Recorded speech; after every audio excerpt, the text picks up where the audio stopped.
നമസ്തേ. നമ്മൾ കഴിഞ്ഞ ഒരു വീഡിയോയിൽ ഒരു ചെറിയൊരു അഭിപ്രായം കണ്ടു. ദശകൾ എങ്ങനെയാണ് വർക്ക് ചെയ്യുക. ഓരോ ഗ്രഹങ്ങൾക്കും ഈ രണ്ട് ക്ഷേത്രമുണ്ട്. ഏത് ഭാവം ഇപ്പൊ ആ ദശയിലെ ആധിപത്യമാണ് വരിക എന്ന് പറഞ്ഞു. ദശ എന്ന് പറയുന്നത് എന്താണ്? ആധിപത്യമാണ് വർക്ക് ചെയ്യുക. കാരകത്വം മൊത്തം ജീവിതത്തിലും ദശകളിൽ അതത് ആധിപത്യങ്ങൾ. ഇപ്പോൾ ചൊവ്വയുടെ ആധിപത്യങ്ങൾ ഏതാണോ അതാണ് ചൊവ്വയുടെ ദശയിൽ വർക്ക് ചെയ്യുക എന്ന് പറഞ്ഞു. അപ്പൊ അത് എങ്ങനെ വർക്ക് ചെയ്യും? ഏത് ആധിപത്യമാണ്? ആധിപത്യമുള്ള ഗ്രഹങ്ങൾ മിക്കവാറും സൂര്യചന്ദ്രന്മാരൊഴികെ മറ്റെല്ലാ ഗ്രഹങ്ങൾക്കും ക്ഷേത്ര ആധിപത്യമുണ്ട്. 2 ക്ഷേത്രങ്ങൾക്ക് ആധിപത്യമുണ്ട്. അപ്പൊ അതെങ്ങനെ വർക്ക് ചെയ്യും? ഞാൻ ശരിക്കും പറഞ്ഞാൽ ഇത് മുമ്പ് എടുത്തിട്ട് ഇത് പറഞ്ഞിട്ടുള്ളതാണെന്നാണ് എൻ്റെ ധാരണ. എന്തായാലും നമുക്ക് ഈ വീഡിയോയിൽ അങ്ങനെയൊന്ന് നോക്കാം. അപ്പൊ ഞാനൊരു ഉദാഹരണ ജാതകവും കൂടെ എഴുതി പറയാം. അപ്പൊ കുറച്ചുകൂടി ക്ലിയർ ആകും. നമുക്ക് മിക്കവാറും 2 ആധിപത്യമുള്ള ഗ്രഹങ്ങൾ എങ്ങനെ വർക്ക് ചെയ്യും എന്നാണ് നമ്മൾ നോക്കാൻ പോകുന്നത്. അപ്പൊ 2 ആധിപത്യമുള്ള ഗ്രഹങ്ങളിലെ ദശകളിൽ എങ്ങനെയൊക്കെയാണ് ഒരു ഉദാഹരണ ജാതകം സഹിതം ഇതിന്റെ ജാതകത്തിൻ്റെതായിട്ടുള്ള ഒരു ക്വാളിറ്റി നമുക്ക് മനസ്സിലാക്കാൻ പറ്റും. ഇപ്പൊ ഇടവ ലഗ്നമാണ്. ഇത് ഏകദേശം 46 വയസ്സ് 11 മാസം ഒക്കെ ആയിട്ടുള്ള ഒരു സമയമായിട്ടുള്ള ഒരു ജാതകമാണ്. ഇടവ ലഗ്നത്തിൽ വന്നതാണ്. അപ്പം ഈ ലഗ്നത്തിലെ ഓരോ ഗ്രഹങ്ങളും ഗുരു ഉച്ചം ചെയ്ത് 3-ല് ഗുരുവിന്റെ ആധിപത്യങ്ങൾ എങ്ങനെ വർക്ക് ചെയ്യാന്ന് ഉദാഹരണ ജാതകം കൊണ്ട് നോക്കുമ്പോൾ കുറച്ചുകൂടി ക്ലിയർ ആവും. ശനി രാഹു 4-ല്, അതുപോലെ ചന്ദ്രൻ 9-ല്, 10-ല് ചൊവ്വ ദിഗ്ബലം, കൂടെ ശുക്രൻ, കൂടെ കേതു, 11-ല് സൂര്യനും ബുധനും. അപ്പോൾ ഇങ്ങനെയാണ് ഒരു ഗ്രഹനില. ഇതിന്റെ ദശകള് അദ്ദേഹം ശരിക്കും പറഞ്ഞാൽ 5 വയസ്സ് 7 മാസം 2 ദിവസം ചന്ദ്രദശയിലാണ് ജനനം. 5 വയസ്സ് 7 മാസം 2 ദിനം ചന്ദ്രദശയിൽ ജനനം. ചന്ദ്രദശ വന്നിട്ട് 5 വയസ്സ് വരെ, 5 വയസ്സ് 7 മാസം വരെ ഉണ്ടായിരുന്നു. അത് കഴിഞ്ഞിട്ട് 12 വയസ്സ് വരെ, 12 വയസ്സ് 7 മാസം 3 ദിനം വരെ ചൊവ്വ. അത് കഴിഞ്ഞിട്ട് ഏകദേശം 30 വയസ്സ് വരെ, 30 വയസ്സ് 7 മാസം 3 ദിവസം വരെ രാഹു. അത് കഴിഞ്ഞിട്ട് 46 വയസ്സ് വരെ ഗുരു, അല്ലെ?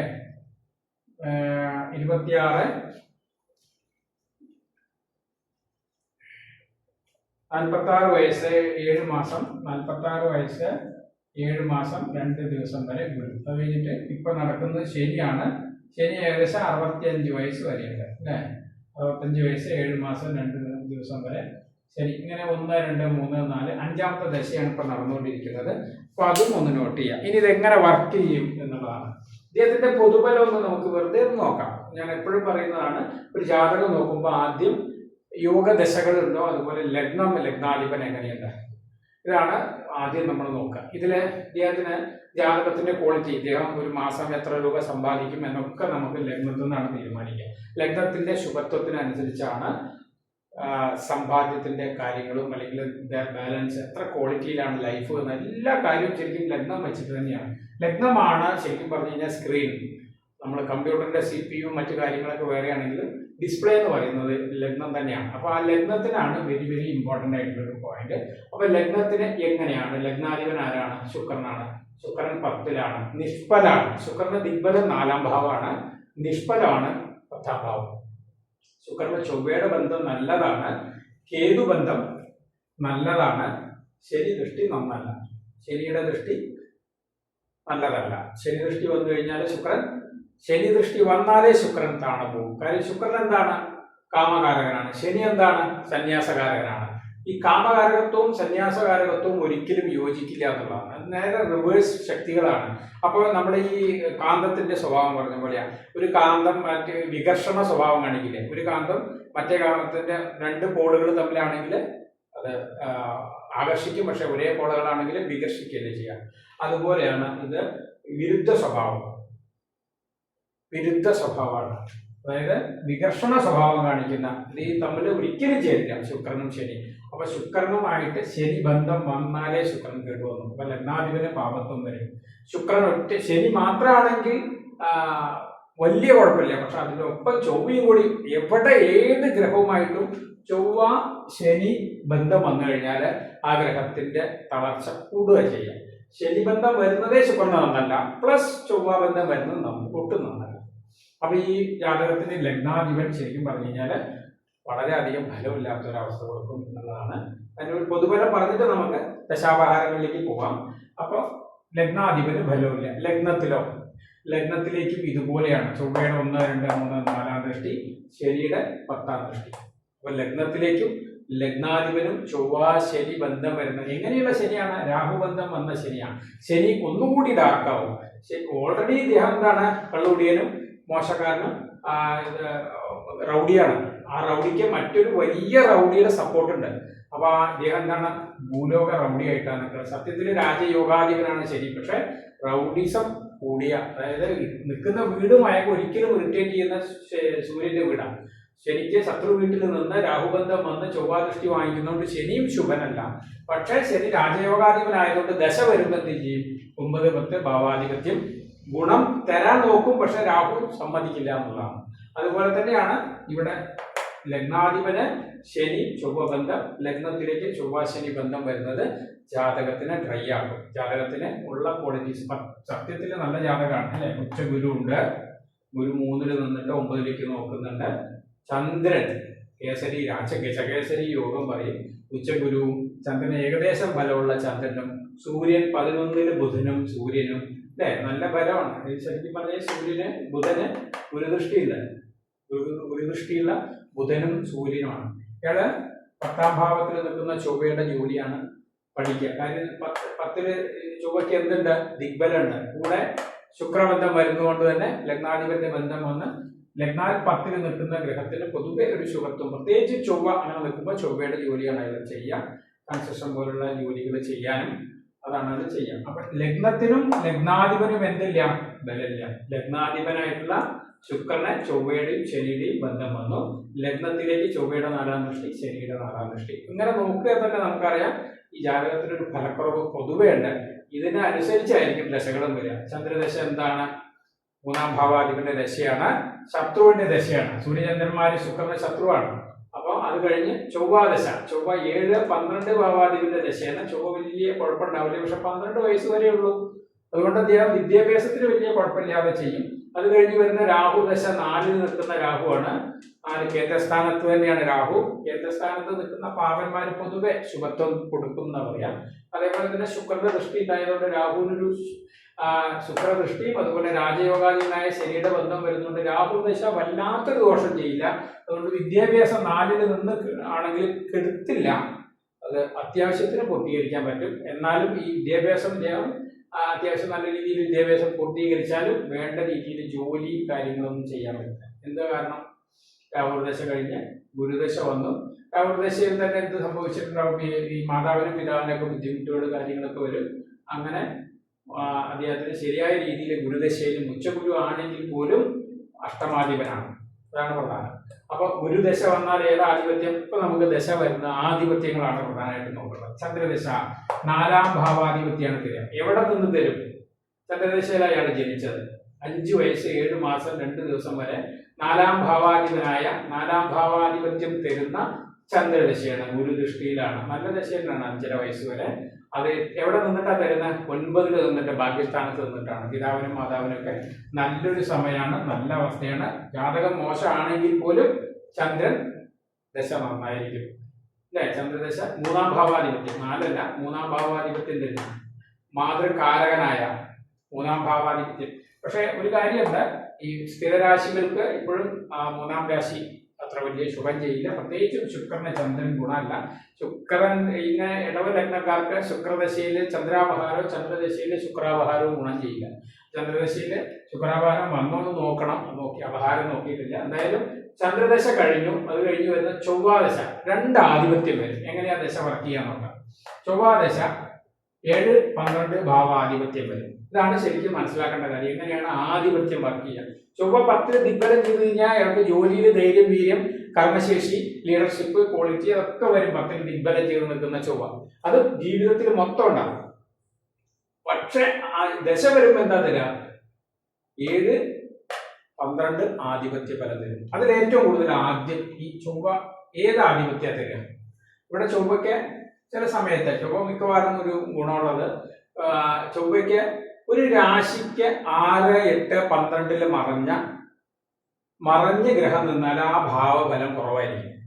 ഇപ്പോ ഈ ചൊവ്വ ഏഴാം ഭാവാധിപനായ ചൊവ്വ, ഇവിടെയാണല്ലോ ഏഴാം ഭാവാധിപത്യം, ഇത് ഏഴാം ഭാവാധിപത്യാണ്. ഈ ചൊവ്വ രാശിക്ക് 12 ഇവിടെ നിന്നാല് ഈ ഭാവബലം കുറയും.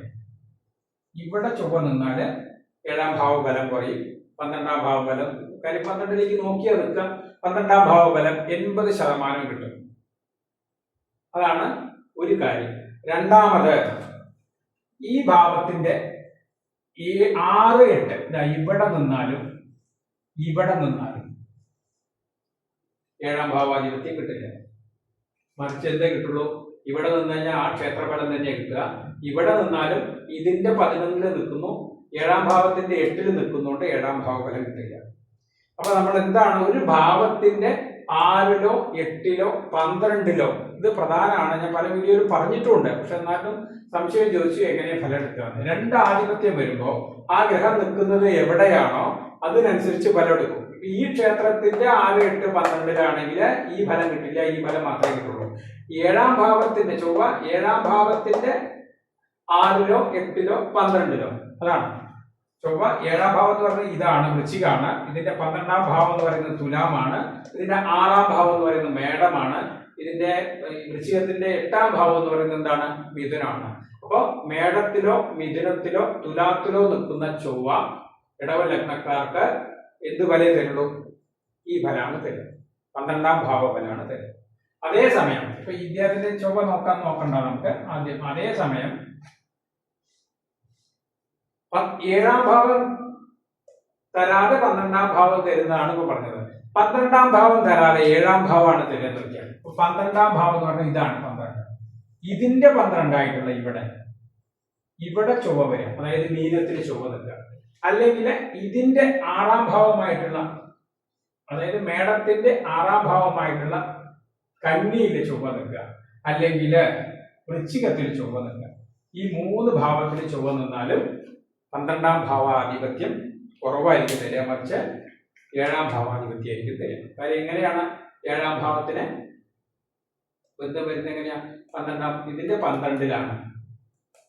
12ാം ഭാവത്തിന്റെ 12ൽ നിൽക്കുമ്പോൾ ഫലം തരില്ല.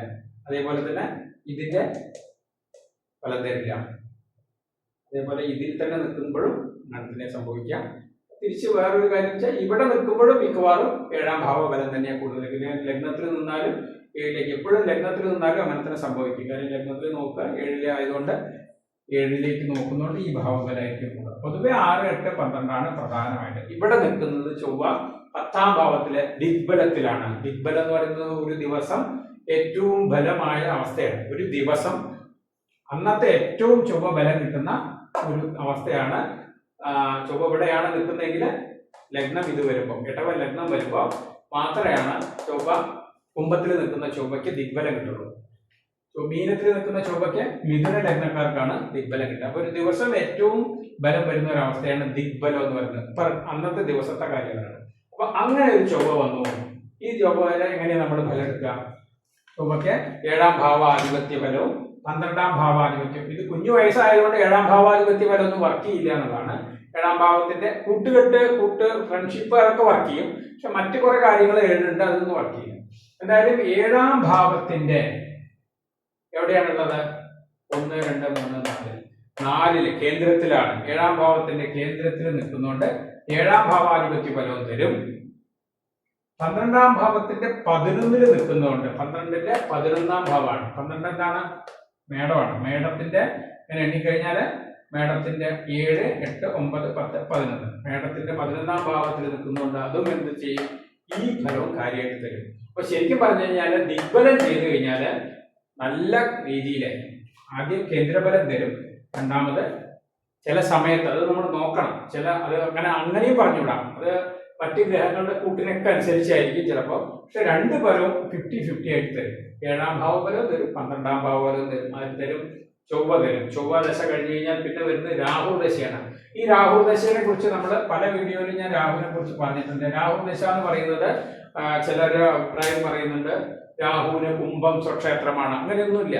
കാര്യം രാഹുവിനോ കേതുവിനോ അത് ഒരു ഗ്രഹമല്ലാത്തത് കൊണ്ട് തന്നെ അത് ഒരു വെറും 2 ബിന്ദുക്കളാണ്. അതായത് ഭൂമിയുടെയും ചന്ദ്രന്റെയും ഭ്രമണത്തിന് ഇടയിൽ വരുന്ന 2 ബിന്ദുക്കൾ മാത്രമാണ് രാഹുകേതുക്കൾക്ക്. അവർക്ക് ശരിക്കും പറഞ്ഞു കഴിഞ്ഞാൽ യാതൊരുവിധ എന്താ പറയാ ഗ്രഹ സ്വഭാവങ്ങളൊന്നുമില്ല. അതുകൊണ്ട് തന്നെ അവർക്ക് ക്ഷേത്രങ്ങളൊന്നുമില്ല. അവർ ഏത് ക്ഷേത്രത്തിലാണോ നിൽക്കുന്നത് ആ ക്ഷേത്രനാഥന്റെ സ്വഭാവമാണ് കാണിക്കുക. അപ്പൊ രാഹു ശരിക്കും സൂര്യന്റെ വീട്ടിൽ നിന്ന് കഴിഞ്ഞാൽ 4-ാം ഭാവാധിപനായ സൂര്യന്റെ വീട്ടിൽ നിന്ന് കഴിഞ്ഞാൽ വിദ്യക്ക് ഗുണം ചെയ്യും. 4-ാം ഭാവ ആധിപത്യം തന്നെ തരാം. അവിടെയാണ് അതിന്റെ പ്രാധാന്യം. ഈ രാഹു ദിവസം അദ്ദേഹത്തിന് വിദ്യാഭ്യാസം കൊടുക്കും. സത്യത്തില് ശനി യോഗം ചെയ്ത സൂര്യനെ പോലെ ആണെങ്കിലും ഇവിടെ 4-ാം ഭാവ ആധിപത്യം തരണം. കുറച്ച് കുറഞ്ഞു വരും. കാര്യം ശനി ബന്ധം വന്നുകൊണ്ട് ചൊവ്വാബന്ധം, പക്ഷെ ശുക്രദൃഷ്ടി ഉണ്ട്. അതുകൊണ്ട് ചെറിയൊരു ശുഭത്വം വന്നു. ആ ശുക്രസൃഷ്ടിയുടെ ശുഭത്വവും സൂര്യൻ ഏകദേശം ഉച്ചത്തിലേക്ക് പോകാൻ നിൽക്കുന്ന ഒരു അവസ്ഥയും കാരണം സൂര്യന്റെ ബലം എടുത്ത് രാഹു തരും. കുറച്ച് ഗ്യാപ്പും ഉണ്ട്, ഡിഗ്രിയിൽ കുറച്ച് ഗ്യാപ്പുണ്ട്. എൻ്റെ ഓർമ്മയില്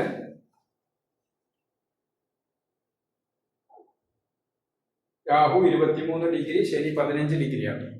രാഹു 23 ഡിഗ്രി, ശനി 15 ഡിഗ്രിയാണ്. 23 ഡിഗ്രി ഏകദേശം 15 ഡിഗ്രിയാണ്. അപ്പൊ എത്ര ഡിഗ്രി ഉണ്ട് ഇവിടെ? ഒരു 5ഉം 3 8 ഡിഗ്രിയോളം ഗ്യാപ്പ് ഉണ്ട്. 8 ഡിഗ്രി എന്ന് പറയുന്നത് 8 ഡിഗ്രിക്ക് ഉള്ളിൽ വന്നാൽ കുറച്ചുകൂടി പാകത്വം കൂടും. പക്ഷെ 8 ഡിഗ്രിയുടെ അത്യാവശ്യം 8 ഡിഗ്രി ഉണ്ട്. ഡിഗ്രി പോലും ദോഷം തന്നെയാണ്. വല്ലാതെ പഠിക്കാനൊന്നും പറ്റില്ല. ആവശ്യത്തിനുള്ള പഠനം നടത്തിയിട്ടുണ്ട്. അതിന് കാരണം എന്താണ്? ശുക്രന്റെ 4ലേക്കുള്ള ദൃഷ്ടി. 4ലേക്ക് ശുക്രൻ നോക്കി ലഗ്നാധിപനായ ശുക്രനും ദിഗ്ബലം ചെയ്ത ചൊവ്വയും നോക്കുന്നത്. അവിടെ 4-ാം ഭാവാധിപൻ ബലവാനായി നിൽക്കുന്നതും 4-ാം ഭാവാധിപന് ഗുരുദൃഷ്ടി വരുന്നതുകൊണ്ട് എന്ത് പറ്റി? വിദ്യാഭ്യാസം മുറിയില്ല. രാഹു ദശയിൽ വിദ്യാഭ്യാസം കൊടുക്കും. അതിന് കാരണം ഇതൊക്കെ ഉണ്ട് കേട്ടോ. ഉച്ചഗുരുവിന്റെ ദൃഷ്ടിയിലാണ് സൂര്യൻ നിൽക്കുന്നത് 4-ാം ഭാവാധിപൻ. ഉച്ചഗുരുവിന്റെ ദൃഷ്ടിയിലാണ് ആര് നിൽക്കുന്നത്? നീചനാണെങ്കിലും നീചഭംഗം ചെയ്തിട്ട് ഉച്ചഗുരുവിന്റെ ദൃഷ്ടി വാങ്ങിച്ചിട്ട് ബുധൻ നിൽക്കുന്നത് നീചഭംഗ രാജയോഗം തന്നെയാണ്. കാര്യം ഉച്ചഗുരുവിന്റെ ദൃഷ്ടിയാണ്. അതുകൊണ്ട് എന്ത് സംഭവിച്ചിട്ടില്ല? വിദ്യാഭ്യാസത്തിന് തടസ്സം വന്നിട്ടില്ല. അദ്ദേഹം നല്ല വിദ്യാഭ്യാസം നേടിയിട്ടുണ്ട്. പക്ഷെ മറ്റു കാര്യങ്ങളിൽ അപ്പൊ എന്തായാലും സംഭവിക്കുക? രാഹു ദശ 4-ാം ഭാവ ആധിപത്യം മാത്രമേ തരുള്ളൂ. ആധിപത്യം 4-ാം ഭാവം മാത്രമേ തരുള്ളൂ. അങ്ങനെയാണോ തരാ? അല്ല. അതാണ് ആദ്യം. ഈ രാഹു വന്നിട്ട് നിൽക്കുന്ന ഗ്രഹത്തിന്റെ ഫലം തരും. ഒപ്പം രാഹുവിനോട് കൂടെ ചേരുന്ന ഗ്രഹങ്ങളുടെ, രാഹുവിനെ നോക്കുന്ന ഗ്രഹങ്ങളുടെ ഫലവും ചേർത്ത് തരും. ഏറ്റവും കൂടുതൽ ആധിപത്യം തരുമ്പോൾ 4-ാം ഭാവാധിപത്യം തന്നെയാണ് കൂടുതൽ തരിക. പക്ഷെ ഒപ്പം കൂടെ നിൽക്കുന്ന ശനി 9, 10 ഭാവാധിപനായ ശനിയുടെ ഫലവും ഈ രാഹു കേതു വരുമ്പോഴുള്ള പ്രശ്നം അതാണ്. രാഹു കേതു ഒരു ക്ഷേത്രത്തിൽ വരുമ്പോൾ ഏതെല്ലാം ഗ്രഹങ്ങളുമായി രാഹു കേതുക്കൾക്ക് ബന്ധമുണ്ടോ ആ ഭാവ ആധിപത്യ ഫലങ്ങളെല്ലാം രാഹു ദശയിൽ തരും. മിക്കവാറും രാഹു ബ്രഹ്മാണ്ഡമായി പോകുന്ന അങ്ങനെയാണ്. ചിലപ്പോൾ 9ഉം 10ഉം 2ഉം 5ഉം 1ഉം എല്ലാം ചേർന്ന് ഒന്നിച്ച് രാഹു തരും. ആ സമയം 18 വർഷം ചിലപ്പോൾ രാഹു കത്തിജ്വലിച്ച് നമുക്ക് നല്ല ഫലം തരും. ചില സമയത്ത് ഇതെല്ലാം മോശ ഫലമായിട്ട് തരും. ഇവിടെ അദ്ദേഹത്തിന് 9, 10 ധർമ്മകർമാധിപ യോഗം ചെയ്ത 9, 10 ഭാവാധിപനായ ശനിയുടെ ഫലവും 4-ാം ഭാവാധിപനായ സൂര്യന്റെ ഫലവും ലഗ്നാധിപനും 6-ാം ഭാവാധിപനുമായ ശുക്രന്റെ ഫലവും അതേപോലെ തന്നെ 7, 12 ഭാവാധിപനായ ചൊവ്വയുടെ ഫലവും ചേർത്ത് തരും. എത്ര ഫലം തരും?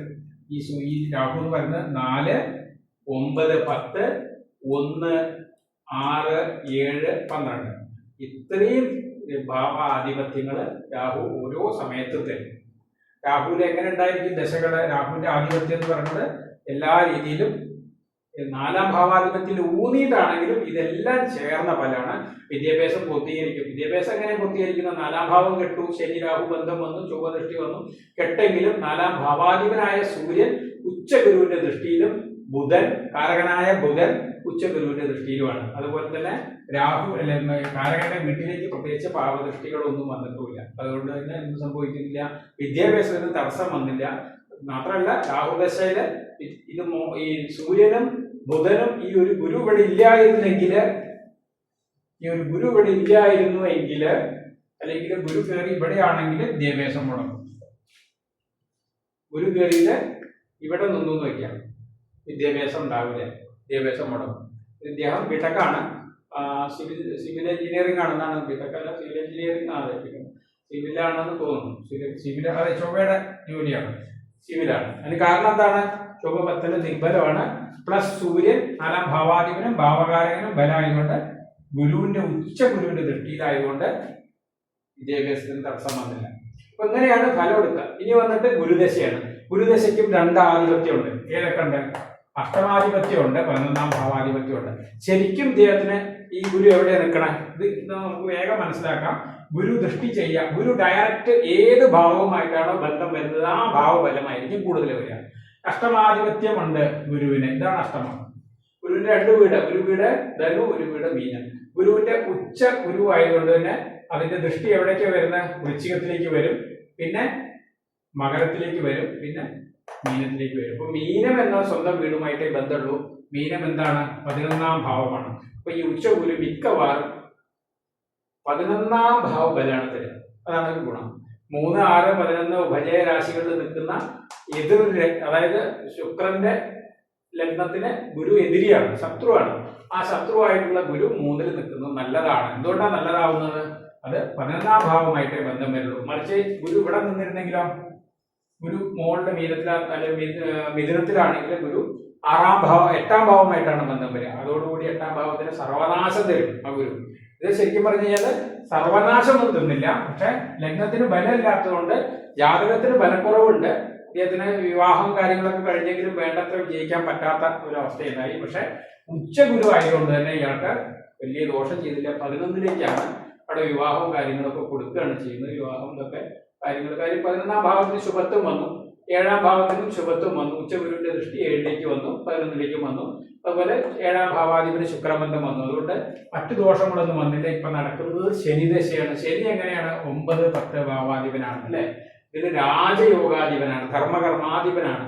എനിക്ക് രാഹുബന്ധം ഇല്ലായിരുന്നെങ്കിൽ, ചൊവ്വാബന്ധവും ശനി രാഹുബന്ധവും ഇല്ലായിരുന്നെങ്കിൽ ശനിദശ വളരെ ടോപ്പായിട്ട് തരും. പക്ഷെ എന്നാലും ലഗ്നത്തിനും ലഗ്നാധിപനും ബലക്കുറവ് കാരണം, രാഹുബന്ധം ഉള്ളത് കാരണം ഈ ശനിദശ രാജയോഗാധിപനാണെങ്കിലും 1 ലക്ഷം തരണം എന്ന് വിചാരിച്ചു കഴിഞ്ഞാൽ 1000 രൂപ തരാൻ പറ്റുന്ന ഒരു അവസ്ഥയിലേ ഉള്ളൂ. പക്ഷെ ശനിദശ എന്തെങ്കിലും ഇദ്ദേഹത്തിന് കൊടുക്കാൻ പറ്റുന്ന ഒരു ചെറിയൊരു അവസ്ഥയെങ്കിലും കൊടുക്കാൻ. കാര്യം 10ാം ഭാവത്തിലേക്ക് നോക്കിയിട്ടാണ് നിൽക്കുന്നത്. 9, 10 ഭാവാധിപനാണ്. ഇത് എങ്ങനെയാ വർക്ക് ചെയ്യുക? 10ാം ഭാവത്തിൽ നോക്കി നിൽക്കുന്ന ശനി 10ാം ഭാവാധിപത്യം തരും. അതേസമയം 9ാം ഭാവത്തിന്റെ ആധിപത്യം തരും. 9ന്റെ 8ലാണ് ശനി നിൽക്കുന്നത്. 9ാം ഭാവാധിപത്യം കുറവേ തരുള്ളൂ. ഭാഗ്യത്തിന് ബലം ഉണ്ടാവില്ല, പക്ഷെ കർമ്മത്തിന് ചെറിയ ഫലങ്ങൾ വരും. എന്നാലും കാര്യമായിട്ടുള്ള കർമ്മങ്ങൾ ചെയ്യാൻ പറ്റുമോ? അത് കുറച്ച് തടസ്സം ഉണ്ടാക്കുകയും ചെയ്യും. കാര്യം എന്താണ്? ഈ ശനിക്ക് രാഹുബന്ധവും ചൊവ്വാബന്ധവും വരുന്നത് നന്നല്ല. അപ്പൊ എങ്ങനെയാണ് ദശകൾ, എങ്ങനെ ഏത് ആധിപത്യം തരും? ഇതുപോലെയാണ് ഈ അപഹാരങ്ങളും. ഇതിന്റെ ഓരോ ദശയിലും ഷഷ്ടാഷ്ടമായി നിൽക്കുന്ന ഗ്രഹങ്ങള് ആധിപത്യ ദോഷം തരിക ചെയ്യാം. അപ്പൊ ശനി ദശയില് സൂര്യന്റെയും ബുധന്റെയും ചന്ദ്രന്റെയും അപഹാരങ്ങള് ശനി ദശയില് അല്ലെങ്കിൽ രാഹു ദശയില്, ഇപ്പൊ ശനിദശ നടക്കുന്നത്, ശനിദശയില് സൂര്യ ബുധ ചന്ദ്ര അപഹാരങ്ങൾ നന്നാവില്ല. എന്താ കാരണം? ഷഷ്ടാഷ്ടമായിട്ടാണ് നിൽക്കുന്നത്. ഗുരുവിന്റെ അപഹാരവും നന്നാവില്ല. അപ്പൊ രവി, ചന്ദ്രൻ, ബുധൻ, ഗുരു 4 അപഹാരവും ശരിക്കും നന്നാവില്ല. കാര്യം 6, 8, 12 ഭാവങ്ങളിൽ നിൽക്കുന്ന ഗ്രഹങ്ങളുടെ അപഹാരങ്ങള് ഗുണം ചെയ്യില്ല. അപ്പൊ ദശകളും അപഹാരങ്ങളും ഇങ്ങനെയാണ് ചിന്തിക്കേണ്ടത് എന്നുള്ളതാണ്. ഇതിനെക്കുറിച്ചൊരു കമന്റ് ഉണ്ടായിരുന്നു. ആ കമന്റ് ബന്ധപ്പെട്ടിട്ടാണ് ഞാൻ ഇത് വിവരിച്ചത്. മനസ്സിലായിട്ടുണ്ടാവും എന്ന് വിചാരിക്കുന്നു. എല്ലാവർക്കും നന്ദി, നമസ്കാരം.